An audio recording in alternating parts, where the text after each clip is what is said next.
ان اللہ اشتری من المؤمنین انفسهم واموالهم بان لهم الجنہ، کہ بے شک اللہ تبارک و تعالیٰ نے مومنین کے جانوں کو اور مالوں کو خرید لیا ہے اور اس کے عوض میں انہیں جنت دی ہے۔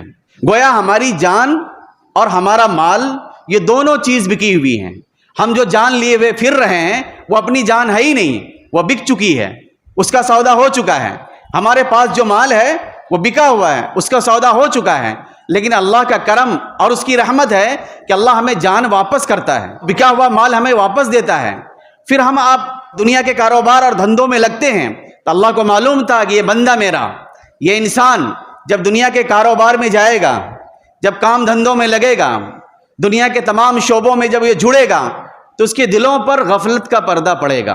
تو اللہ تبارک و تعالیٰ کا پھر ایک کرم ہوتا ہے کہ سال بھر میں کچھ مواقع ایسے عنایت کرتا ہے کہ اس میں آپ اس غفلت کے پردے کو دور کر سکتے ہیں، غفلت کے پردے کو چاک کر سکتے ہیں، اپنے آپ کو سنوار سکتے ہیں، اثر نو آپ اپنی سروس کر سکتے ہیں۔ انہی تمام مواقع میں سے ایک اہم ترین موقع رمضان المبارک کا موقع ہے۔ یہ دنیا ہے، دنیا ہمیں اچکتی ہے، دنیا کے فتنے ہمیں اچکتے ہیں، ہمارے اندر گرد و غبار اور دھول پڑتی ہے۔ تو ایسی صورتحال میں 12 مہینوں میں سے ایک مہینہ اللہ تبارک و تعالیٰ نے انسانوں کو عطا کیا کہ اس مہینے میں اپنے آپ کی سروس کرا لو، تقوی اختیار کرو اور تقوی کے ذریعہ سروس کراؤ۔ ایک نئی مشین جب ہم خریدتے ہیں، بائک خریدتے ہیں، ہر 6 مہینے پر اس کی سروسنگ کرتے ہیں تاکہ وہ پھر اثر نو تجدید ہو جائے، وہ ایک نئی بائک ہو جائے اور اس کا رنگ ڈھنگ چلنا پھرنا سب اچھا ہو جائے۔ ویسے ہی اللہ تبارک و تعالیٰ نے انسان کی سروسنگ کے لیے یہ مبارک مہینہ عطا کیا ہے۔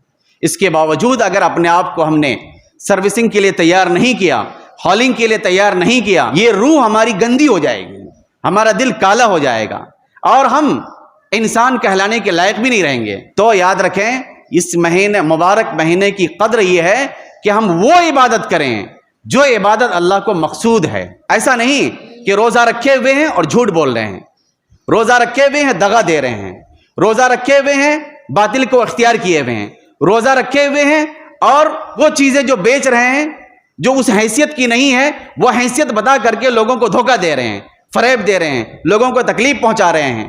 اگر ایسا کر رہے ہیں تو اسی رویے کو دیکھتے ہوئے اللہ کے رسول نے فرمایا، اللہ تبارک و تعالیٰ فرماتا، حدیث قدسی ہے، جو کوئی رمضان کے مہینے میں جھوٹ نہیں چھوڑتا ہے تو اس کے پیاسا رہنے اور بھوکے رہنے کی مجھے ضرورت اور حاجت نہیں ہے۔ اب اندازہ خود لگائیے کہ ہمارا کھانا پینا حلال، بیویوں سے مباشرت حلال، ہم نے رمضان میں یہ ساری چیزیں چھوڑ دی، لیکن جو چیز پہلے سے حرام تھی، جھوٹ بولنا حرام تھا، دغا دینا حرام تھا، نفرت کرنا حرام تھا، کینہ رکھنا حرام تھا، حسد کرنا حرام تھا، فریب دینا حرام تھا، یہ ساری چیزیں ہم رمضان میں پہلے بھی حرام تھی، یہ چیز رمضان میں بھی حرام ہے۔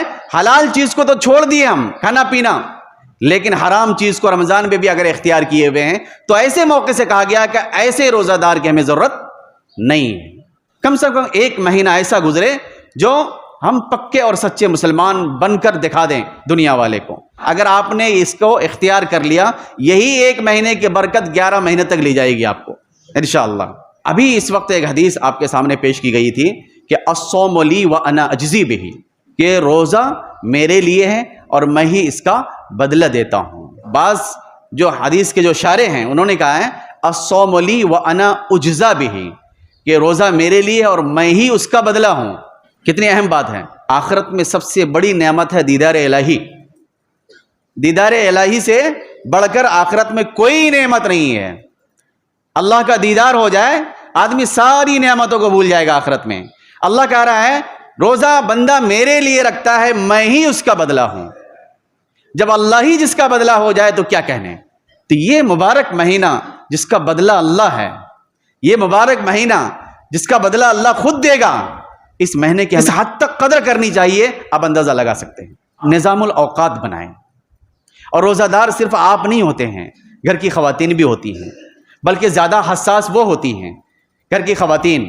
تو روزے میں ہمارا کیا شیڈیول رہنا چاہیے، کیا نظام الاوقات بننا چاہیے، وہ ہمیں پہلے کر لینا چاہیے۔ اگر ہم نے پہلے نہیں کیا تو رمضان کے جو روزے کی ناقدری ہم سے ہوگی غیر حصی طور پر۔ عام دنوں میں گھر کی جو خواتین ہیں، گھر میں جتنے کپڑے ہیں وہ خواتین دھلتی ہیں، لیکن رمضان تو مبارک مہینہ ہے، اسے ایک ایک ساتھ کی قدر جو ہے عورتیں بھی کریں گی. یہ ایک اخلاقی چیز ہے جو آپ کے سامنے پیش کر رہا ہوں. تو وہ ان کپڑوں میں دھلنے میں آپ بھی شامل ہو جائیں اور اپنے بڑے بچوں کو بھی شامل کر لیں. اور اگر اللہ نے آپ کو دولت سے نوازا ہے تو کپڑے دھلنے والی خواتین یا مرد جو بھی ہو آپ ان کو لگا لیں. جو دھوبی ہیں باہر جو دکانیں لگائے ہوئے ہیں آپ ان کو 1 مہینے کے لیے رکھ لیں تاکہ گھر کی خواتین ان کاموں سے چھٹکارا حاصل کر کے عبادت میں لگ سکے. وہ بھی آپ کے لیے دعا کر سکیں, اپنے بال بچوں کے لیے دعا کر سکیں, اپنے خاندان والوں کے لیے دعا کر سکیں, وہ بھی تلاوت کر سکیں, وہ بھی روزہ دار ہیں, عبادات کے تمام تر جزیات میں وہ شامل ہیں, لہٰذا ان کی ہمیں قدر کرنی چاہیے. اسی طرح کھانے پکانے کے تعلق سے عام طور سے ہمارے گھروں میں یہ بات ہوتی ہے کہ جیسے ہی ظہر کی نماز پڑھ کے ہم آتے ہیں تو کھانا پکانا اور افطاری کی تیاری شروع ہو جاتی ہے. ٹھیک, اچھی بات ہے. لیکن عصر کے بعد کچھ خواتین عصر کے بعد وہ افطاری کی تیاری کرتی ہیں. عصر اور مغرب کے درمیان کے جو اوقات ہیں وہ انتہائی تپش کے اوقات ہیں. آدمی بھوکا رہتا ہے, منہ میں خشکی آ جاتی ہے, حلق سوکھنے لگتا ہے, زبانیں چسپاں ہونے لگتی ہیں اور آدمی کا ایک دوسرے کی بات برداشت نہیں ہونے لگتی ہے. ایسی صورتحال میں ایک خاتون کچن میں جاتی ہیں اور وہ ساری چیزیں پکاتی ہیں, اللہ اکبر کی صدا تک وہ کچن میں رہتی ہیں.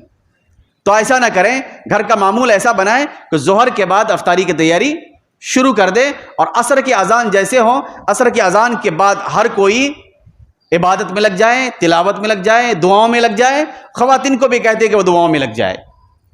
یہ ایک اہم چیز ہے. دوسری چیز, آپ اپنے کام کو تقسیم کر لیں رمضان میں. میں یہ اس لیے کہہ رہا ہوں کہ مبارک مہینہ ہے, میں یہ نظام الاوقات میں بتانا چاہ رہا ہوں.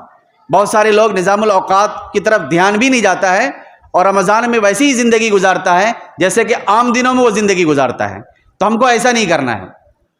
رمضان میں آپ اپنے کام کو تقسیم کر لیں آپ کہ بھائی کہیں پر بھی کوئی بھی کام ہم کر رہے ہیں, ہم عصر تک کام کریں گے اور عصر سے پہلے پہلے اپنا گھر پہنچ جائیں گے.